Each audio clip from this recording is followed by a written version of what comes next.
Josh had always been curious about the boxes of old belongings hidden in his grandparents' attic. One rainy afternoon, he decided to explore them while visiting.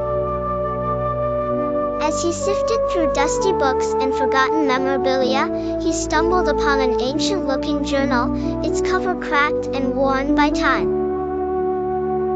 The title, strangely familiar yet unsettling, read, "The Life and Times of Jonathan Warner." A peculiar tingling sensation ran through Josh's spine as he opened the book. The journal was filled with the beautiful, ornate handwriting of a person disciplined in penmanship, a skill Josh had never been adept at. However, it wasn't the handwriting that startled him, it was the stories within. Page after page detailed the life of Jonathan Warner, a long-forgotten artist from the early 1800s, complete with trials, triumphs, and paintings lost to history. All of it felt eerily familiar to Josh, as if he was peeling back the veil on a life he hadn't lived. Josh spent hours engrossed in the tales of love, existential reflections, and philosophical musings reflected in Jonathan's words. Strange coincidences began to bubble up from Josh's own life that somehow mirrored those of Jonathan's experiences. For instance, on his 12th birthday, Josh had painted a vibrant landscape of rolling hills and a lone oak.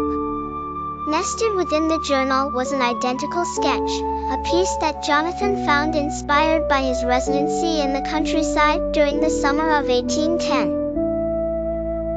Josh was entranced but skeptical. Was this just a case of timely hallucinations blending with the imagination, or could it be something more?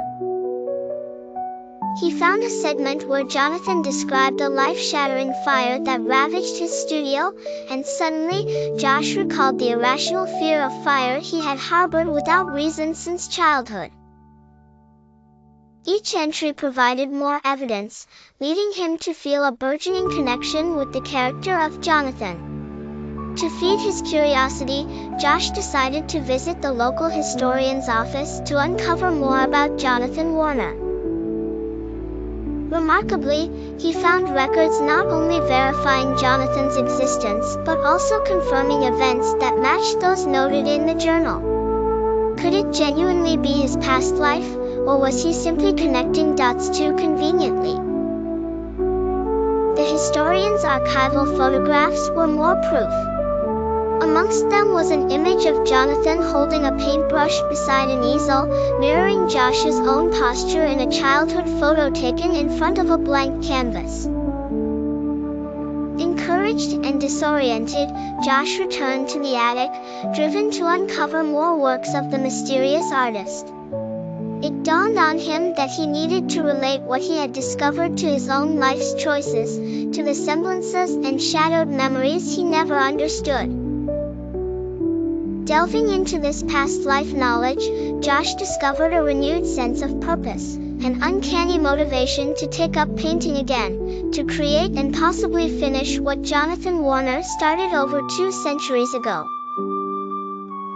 The journal had given Josh a new lens through which to view not just his past but his future. Was it a mere coincidence, a captivation beyond reason, or a bridge to his previous life?